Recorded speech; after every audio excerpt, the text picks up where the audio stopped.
Knights occupy a storied place in the tapestry of medieval history, embodying the chivalric ideals and martial prowess that defined the Middle Ages. As mounted warriors, sworn to serve their lords in exchange for land, knights were the backbone of feudal societies across Europe. But their role extended beyond the battlefield. Knights were also figures of social prestige and powers, albeit bound by codes of honor that influenced every aspect of medieval culture. But what is the truth? And what is the myth? Well, let's find out. Hello and welcome to the channel. If you're new here, it's good to have you with me. And if you're coming back, it's great to have you back again. If you'd like to support the channel, you may only follow the links to the Patreon in the description and comments. Otherwise, a like, comment, and subscribe goes a very long way. Now, with that out of the way, let's begin our video. First, we'll begin with a history of knighthood in general, then a more detailed description of what was expected of a knight and what the daily life of a knight may have looked like. Now let's begin. Before the Carolingian era, there were existing traditions that laid the groundwork for what we know today as knightly practices. It goes back further than you may think. In ancient Rome, there existed a knightly class, at least close enough to knights that we could get, known as the Ordo Equestris, consisting of mounted nobles. Some segments of the armies of Germanic tribes that settled in Europe from the 3rd century AD onwards included mounted warriors, with certain armies, like those of the Ostrogoths, predominantly comprised of cavalry. However, it was the Franks that predominantly relied on infantry armies, with an elite infantry known as the comitatus, which sometimes rode into battle on horseback rather than marching on foot. Even during the notable Battle of Tours in 732, where Frankish forces led by Charles Martel repelled the Umayyad Arab invasion, infantry remained the primary component of a Frankish army, although elites would ride to battle, but dismount to engage in combat. Now, during the early medieval period, the concept of knighthood began to take a more certain shape during the reign of Charlemagne in the 8th century. As the Carolingian age progressed, the Franks found themselves frequently on the offensive, prompting more warriors to take up horseback riding to accompany the emperor on his expansive conquests. This shift coincided with the Franks transitioning to true cavalry, fighting on horseback rather than dismounting to engage in combat, thanks in part to the adoption of a very useful new invention, the stirrup. Certainly made things a lot easier. This mounted combat tradition persisted for centuries, with the knight becoming synonymous with mounted warfare, initially with a spear and later with a lance. The Carolingian practice of equipping young men with weapons laid the groundwork for knighthood ceremonies, where a noble would be formally granted weapons and declared a knight, often amidst very elaborate festivities. Think of it like a coming-of-age ceremony. These mobile mounted warriors played a crucial role in facilitating Charlemagne's expansive conquests, and in return for their service, Charlemagne granted them parcels of land known as benefices. These grants were directly bestowed upon the captains by the emperor as a reward for their contributions to the conquests. Subsequently, the captains were expected to distribute benefices to their warrior contingents, comprising of a mix of free and unfree men, at least as free as it gets in those times. Well, in the decades following Charlemagne's death, this newly empowered warrior class only continued to grow in strength. Charles the Bold further solidified their status by declaring their fiefs hereditary.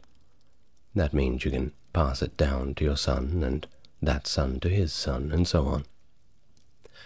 Additionally, in 864, he issued the Edict of Petres, which marked a significant departure from traditional infantry-based armies.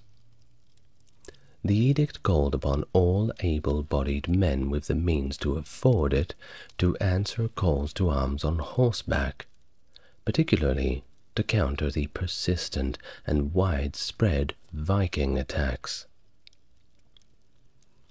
This era marked the beginning of the knightly class, which would later become renowned and spread throughout Europe. The tumultuous period of the 9th and 10th centuries, following the decline of the Carolingian central authority and the emergence of separate western and eastern Frankish kingdoms, which, by the way, later evolved into our modern France and Germany, further solidified the position of this newly landed warrior class. With governance and defense against external threats becoming primarily localized affairs, these hereditary local lords and their estates played a pivotal role in maintaining order and security amidst the chaos of the time. And before you write the comment, don't worry, there'll be plenty of videos on Vikings. Now, the practices of knights often drew opposition from clerics and the church due to their mistreatment of women and civilians. Figures like Saint Bernard were convinced that knights served the devil rather than God, and advocated for their reform. By the 12th century, knighthood evolved into a distinct social rank, distinguishing between non-noble cavalrymen and true knights, being milites gregariae and milites nobiles. As the term knight became synonymous with social status, the military role of fully armored cavalrymen gained a separate designation as man-at-arms. And while all medieval knights going to war would serve as men-at-arms, not all men-at-arms held the title of knight. So you can see how, once the knights would serve, they would get their land, they perhaps acquired some wealth via this land, they would perhaps let themselves go to some bad habits that were not necessarily conducive of what the church wanted their noblest warriors to be. Very easy to fall into that trap. Stay on the mission, lads. The earliest military orders of knighthood emerged shortly after the First Crusade of 1099, including the Knights of the Holy Sepulchre and the Knights Hospitaller. These orders were initially established as monastic orders, tasked with protecting pilgrims, especially the Knights Hospitaller. They were effectively, as the name suggests, establishing hospitals in the Holy Land and looking after people when they were on their way to Jerusalem and other pilgrimage sites.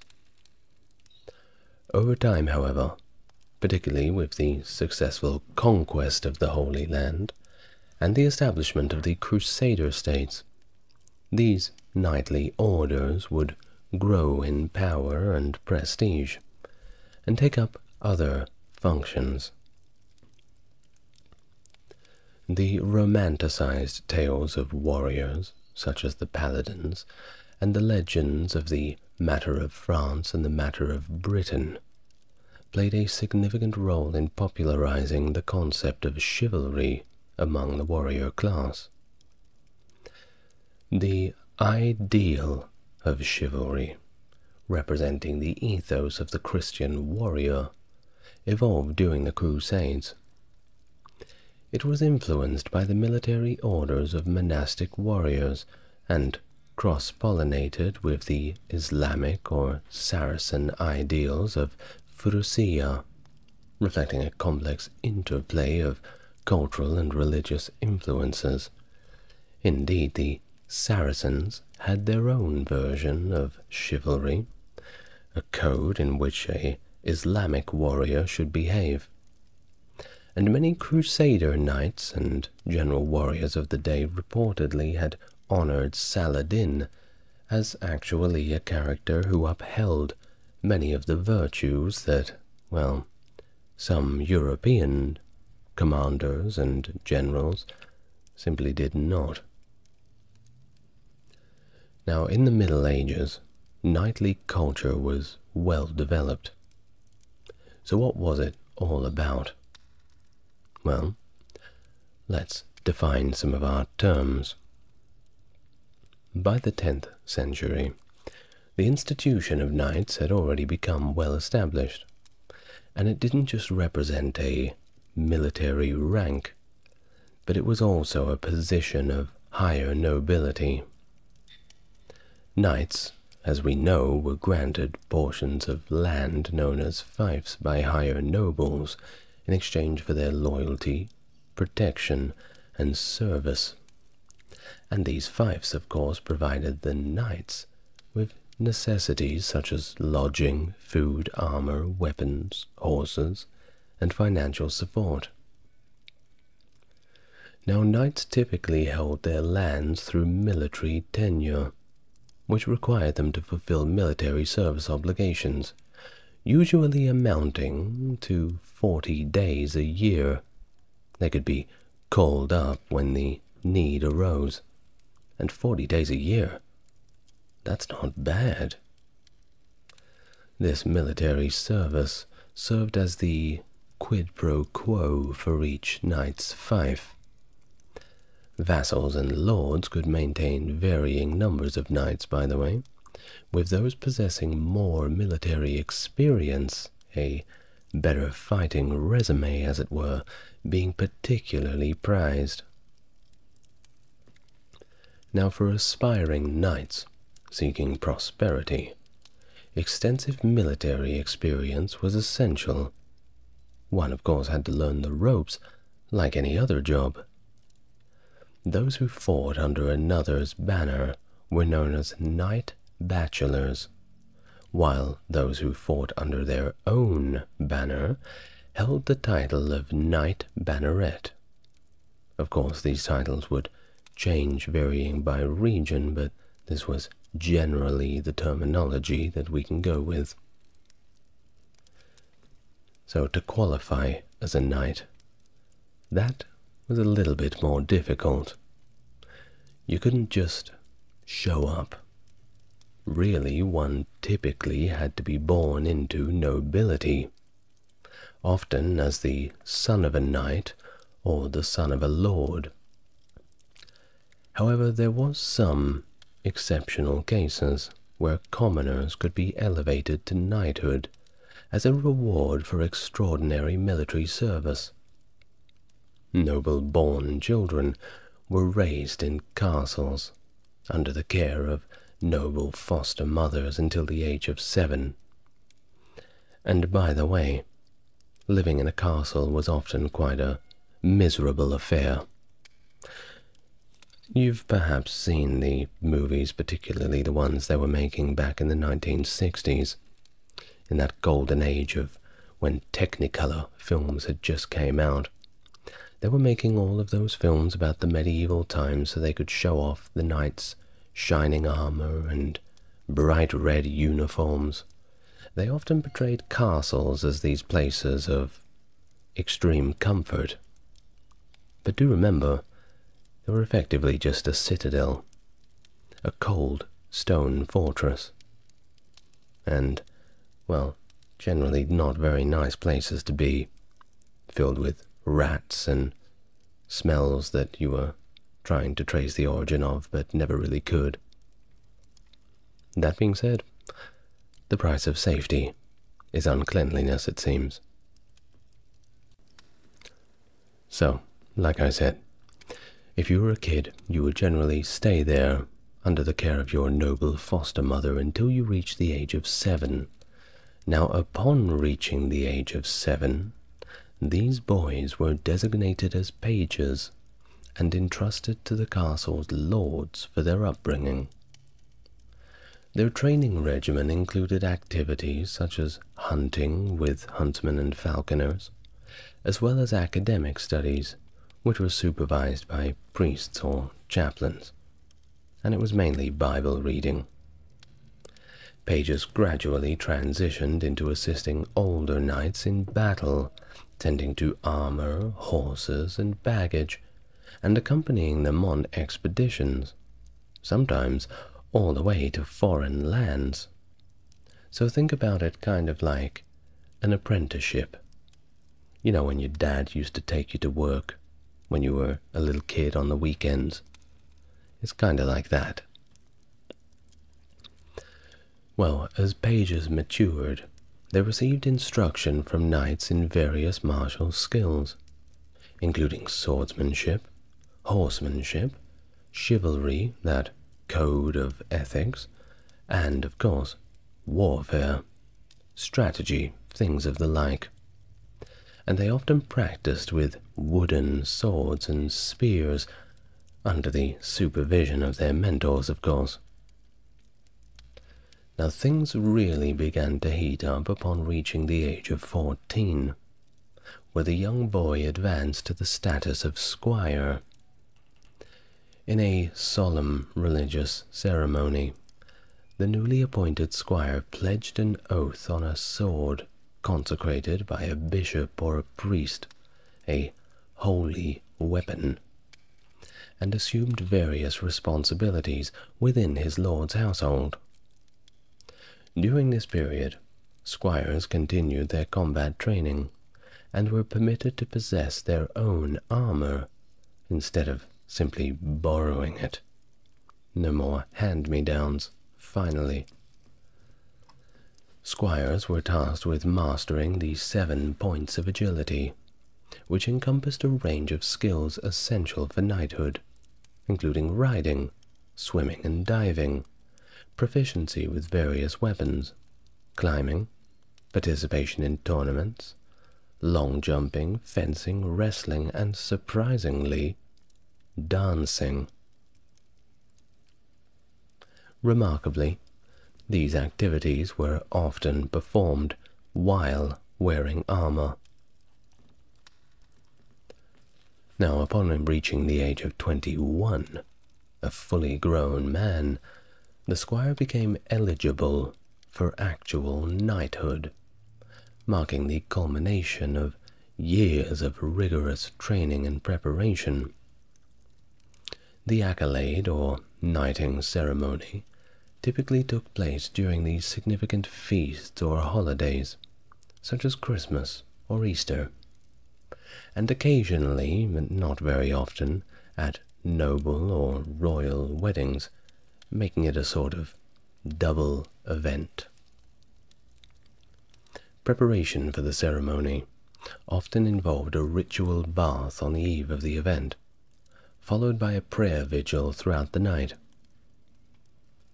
On the day of the ceremony, the candidate for knighthood would swear a solemn oath, after which the master of the ceremony would dub the knight on the shoulders with a sword, symbolizing the bestowal of knighthood, the same way that our queen, well, our king now, does it in our modern times. And I do say our king, because I'm in Australia, and we're technically a part of the monarchy.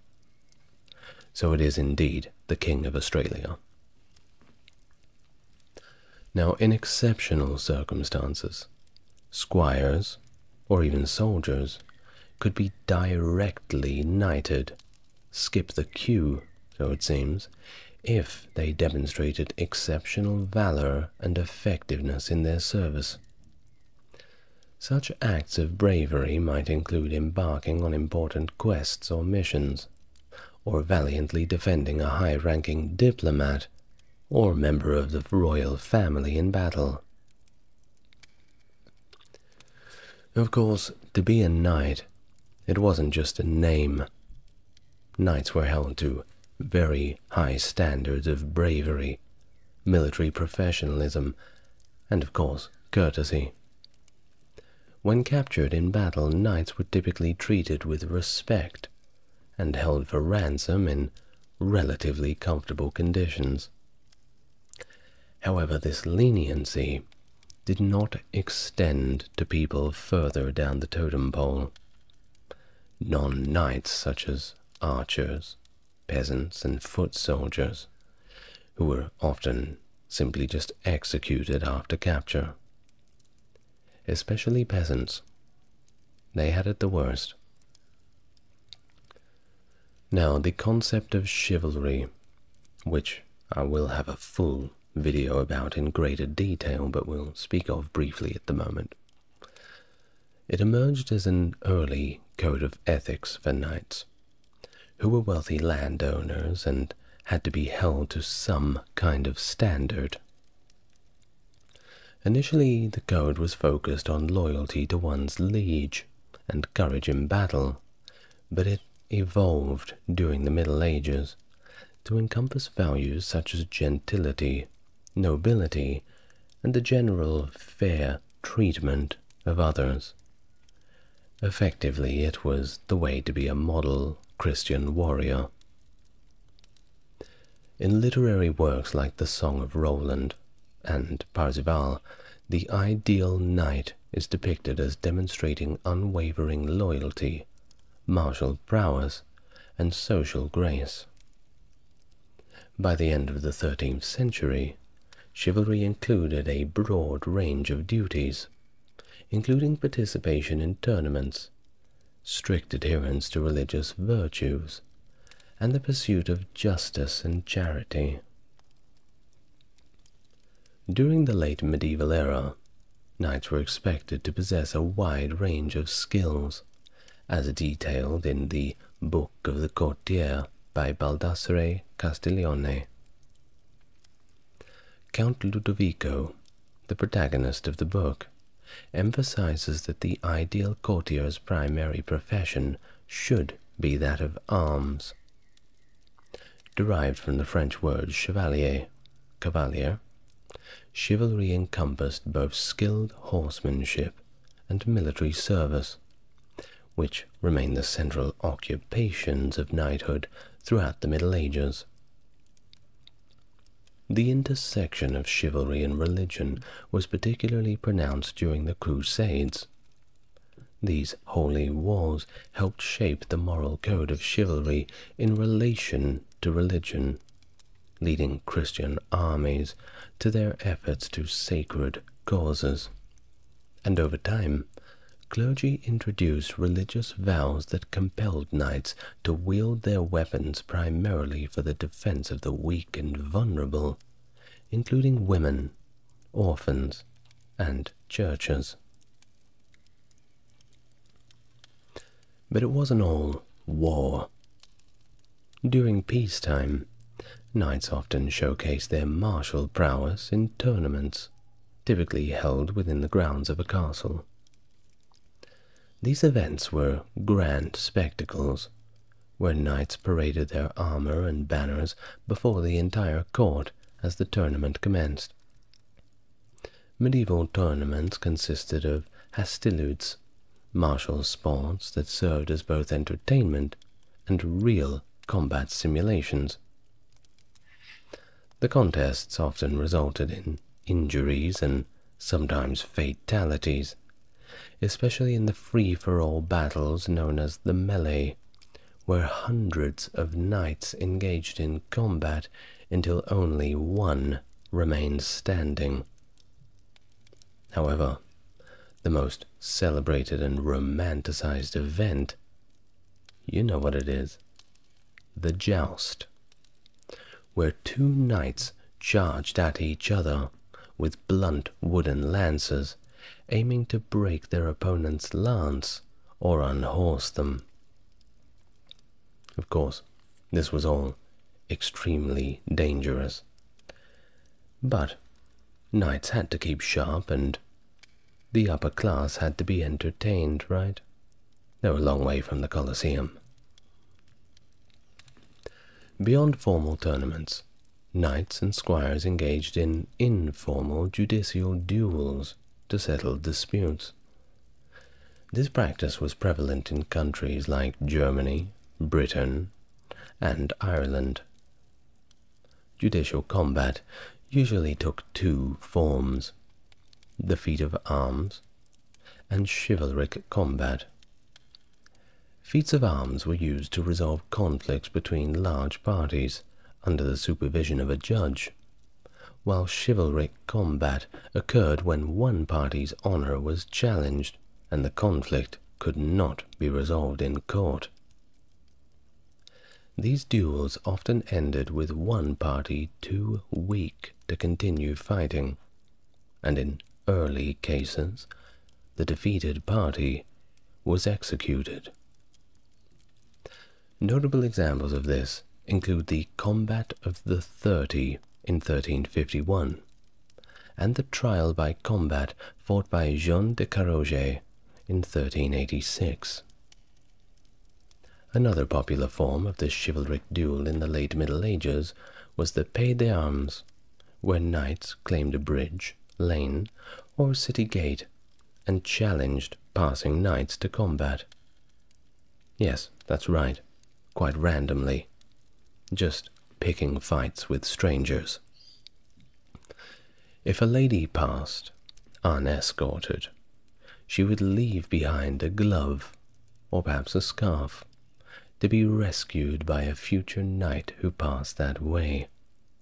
At least, that's how the slightly romanticized stories go. Now, one of the most prominent symbols of the knightly class was the use of colored banners, which served to showcase power and differentiate knights both on the battlefield and in tournaments. Knights were typically armigueros, meaning that they bore a coat of arms, and they played a pivotal role in the evolution of heraldry. That's those crests that those royal families have in a lot of European countries. As armor became heavier and more elaborate during the Middle Ages, including larger shields and enclosed helmets, the necessity for clear identification marks became more and more apparent. This led to the adoption of colored shields and surcoats, giving rise to the practice of coat armor. Armorial rolls were created to document knights from different regions or those who had participated in various tournaments, further cementing their role in the development of heraldic traditions. The knights wielded a diverse array of weapons, including maces, axes, and swords, each serving a specific purpose in combat.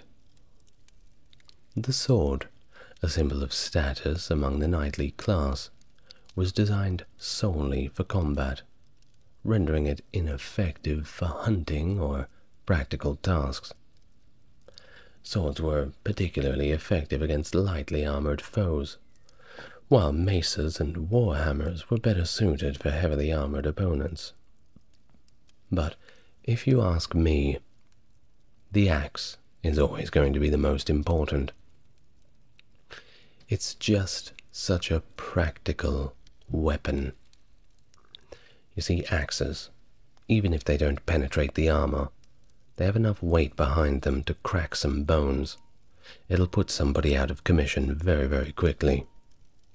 They're also very good at hacking through shields, even getting through barricades, and even if the sharp edge is gone, you can still bash somebody pretty well with it. Not speaking from experience, it's just my own opinion on the matter. Of course, central to a knight's defense was the shield, which could deflect strikes and projectiles.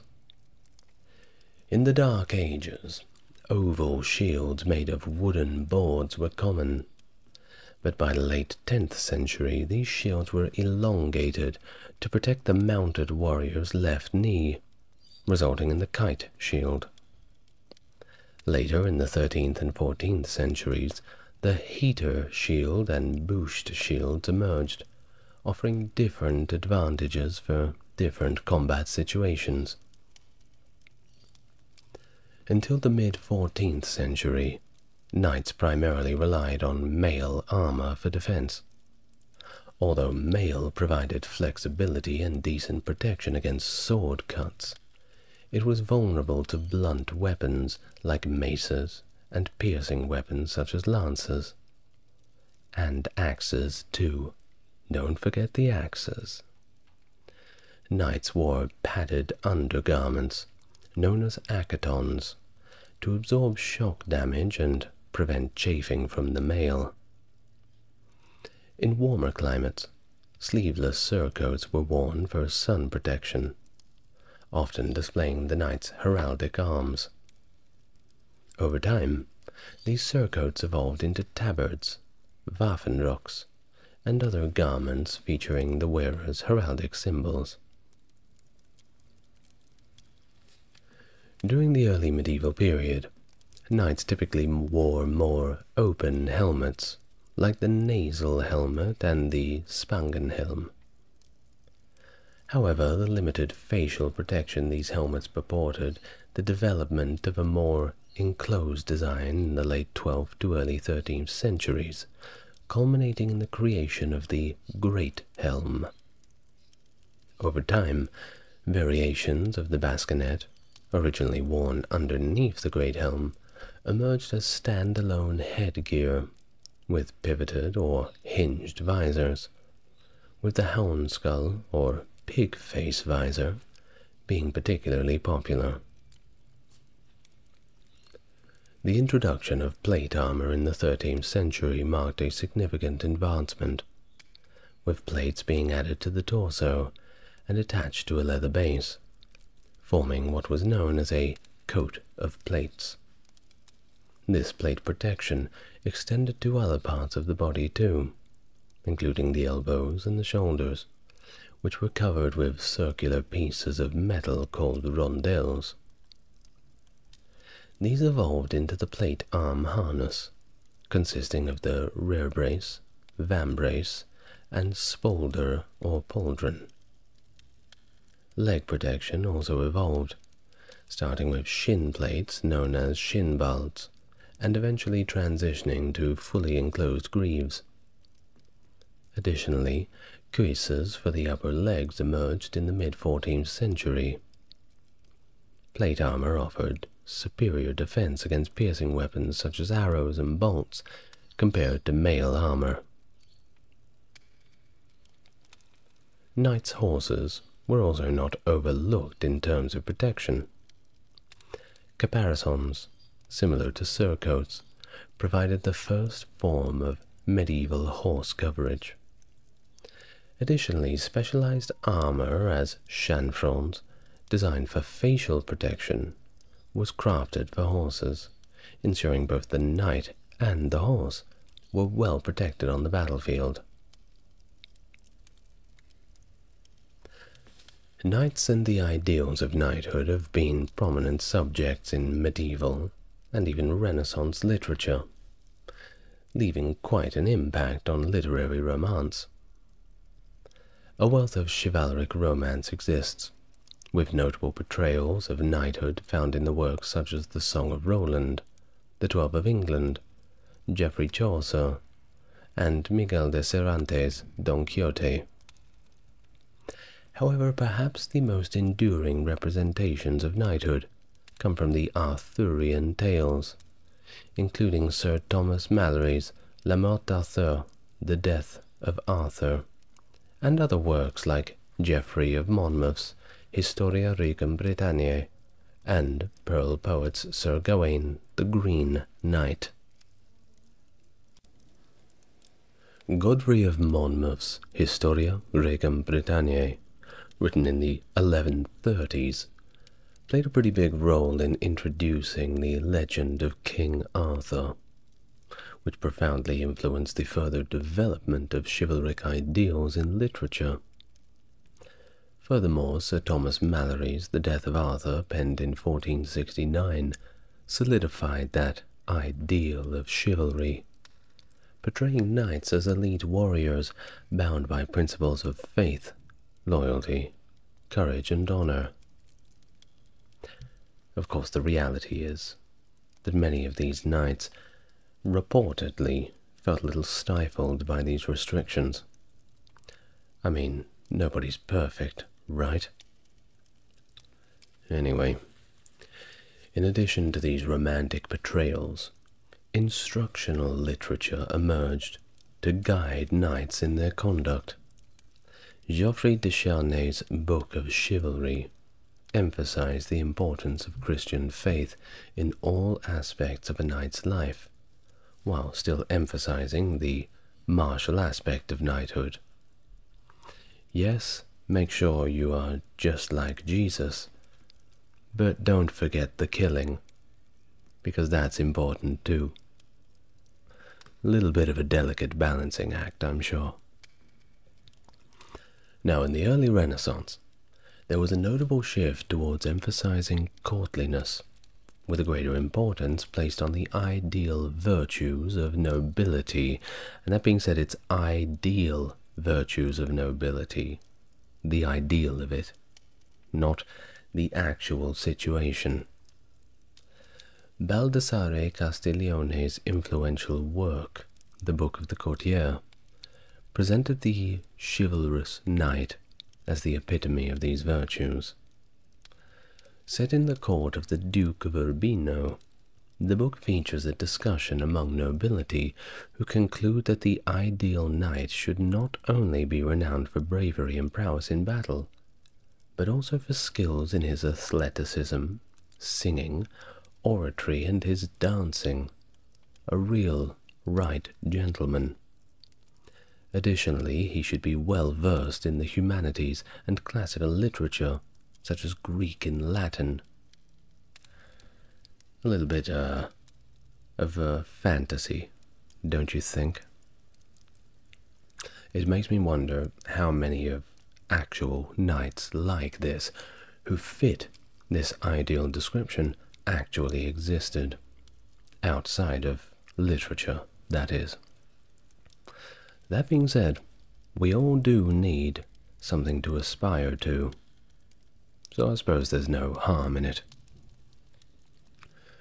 Well, later Renaissance literature was a little bit different, and it was exemplified by Miguel de Cervantes' Don Quixote, which if you haven't read, please do yourself the favor. In Don Quixote, the code of chivalry was kind of rejected as unrealistic. The rise in Christian humanism in Renaissance literature also signaled a departure from the chivalric romance of the late medieval period, and over successive centuries, the influence of the chivalric ideal waned somewhat, with its revival seen in some pockets of post-Victorian literature. Now, backpedaling a little bit. By the mid to late 16th century, the role of knights began to wane as counties shifted towards creating their own standing armies. These armies were not only faster to train, but they were easier to mobilize, but also more cost-effective to equip, and it always comes down to money, doesn't it? The advancement of high-powered firearms as well played a significant role in the decline of plate armor, as guns could easily penetrate knightly armor and required less training for soldiers compared to traditional knightly warfare. Moreover, the effectiveness of infantry armed with pikes, particularly halberds, fighting in close formation became apparent at this point, as demonstrated during battles like the Battle of Nancy, where armored cavalry, such as Charles the Bold's, that's B-O-L-D, not B-A-L-D, were decimated by Swiss pikemen. As the feudal system also began to decline, lords saw fewer reasons to maintain knights, finding that their duties were simply too costly. The game was no longer worth the candle, it seemed, and instead they relied on squires and mercenaries as more economical alternatives. Armies began to adopt a more pragmatic approach to warfare, modernizing things somewhat, but also moving away from the honor-bound code of chivalry. Knights who remained were absorbed into the professional armies, and they lost their distinctive identity that once set them apart from common soldiers. However, some knightly orders managed to survive all the way into modern times, adapting to newer technologies while still upholding their age-old chivalric traditions. Examples of this include the Knights of the Holy Sepulchre, the Knights Hospitaller, and the Teutonic Knights, who are still around.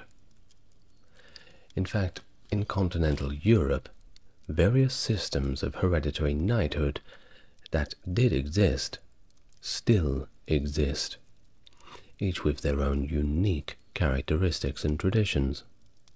For example, in the Netherlands, the title of ridder, meaning knight, is a hereditary noble title ranking below baron, but above jonkheer, which is a Dutch honorific denoting untitled nobility.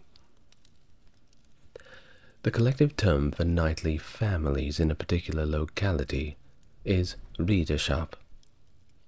However, there is no female equivalent to this title, sorry to disappoint you, and the number of knightly families is steadily decreasing due to the cessation of ennoblement or incorporation into the nobility. Similarly, in Belgium, the title of ridder, or the French equivalent, chevalier, is a hereditary noble title that ranks above écuyer or jonkvrouw and below baron. Just like in the Netherlands, there is no female equivalent of this title, and Belgium still has approximately 232 registered knightly families. In Spain, the royal house grants titles of knighthood to the successor of the throne through the prestigious Order of the Golden Fleece. This order is among the most exclusive chivalric orders, and can also be conferred upon individuals outside of the Spanish crown. Similarly, the Royal House of Portugal historically bestowed hereditary knighthoods to holders of the highest ranks in the royal orders. Today, the head of the Royal House of Portugal confers hereditary knighthoods for extraordinary acts of sacrifice and service to the royal house. In France, hereditary knighthood existed as a title of nobility, with families ennobled with such titles. Normandy, for instance, granted a specific type of fief to lower-ranked knights called the fief d'Aubert, referring to the chain-mail shirt worn by knights. Italy and Poland also had their systems of hereditary knighthood within their respective systems of nobility. The Royal House of Italy, House of Savoy, and the Royal House of Bourbon-Two Sicilies continue to confer dynastic orders of chivalry on both Italian and non-Italian citizens. These orders include the Supreme Order of the Most Holy Annunciation and the Order of St. Honorius, among others. In Ireland, traces of continental system of hereditary knighthood can be found, particularly within the Hiberno-Norman Fitzgerald dynasty. Three notable examples include the Knight of Kerry, or the Green Knight, which is currently held by Sir Adrian Fitzgerald, the 6th Baronet of Valencia, and 24th Knight of Kerry, and he, by the way, also holds the title of the Knight of Malta, and has served as president of the Irish Association of the Sovereign Military Order of Malta. So quite a vast resume, don't you think? Now the other two in Ireland are the Knight of Glyn, or the Black Knight, and the White Knight, both of which are currently dormant.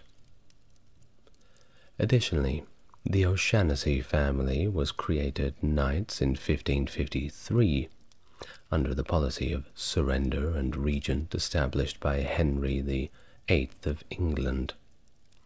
However, they were attainted in 1697 for their involvement in the Jacobite side in the Williamite Wars. Big no-no.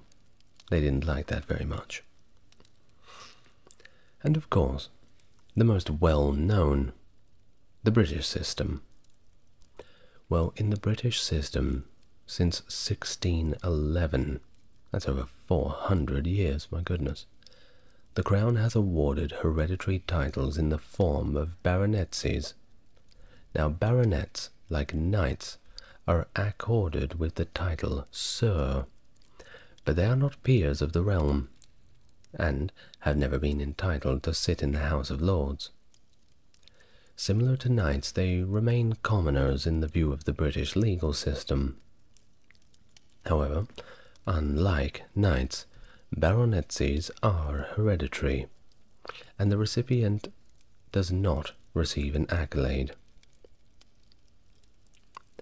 The British baronetcy system was a modern invention to raise funds for the Crown through the purchase of titles, marking it somewhat more comparable to hereditary knighthoods in continental European orders of nobility, such as the aforementioned Ritter, or Reiter. I'm not sure. My German pronunciation is obviously not good. And with that, we reach the end of our video on what is a knight. I'd like to thank my two Mega Chat tier patrons, that being Stark Factory and Joseph Grubb, for their remarkable contribution to the channel. If you would also like to make a contribution, besides liking, commenting, subscribing, well, you perhaps like to go and have a look at my Patreon. If not, then just relax. All good. Thank you very much again for listening. It's been a pleasure. And until next time, make sure you relax. Good night.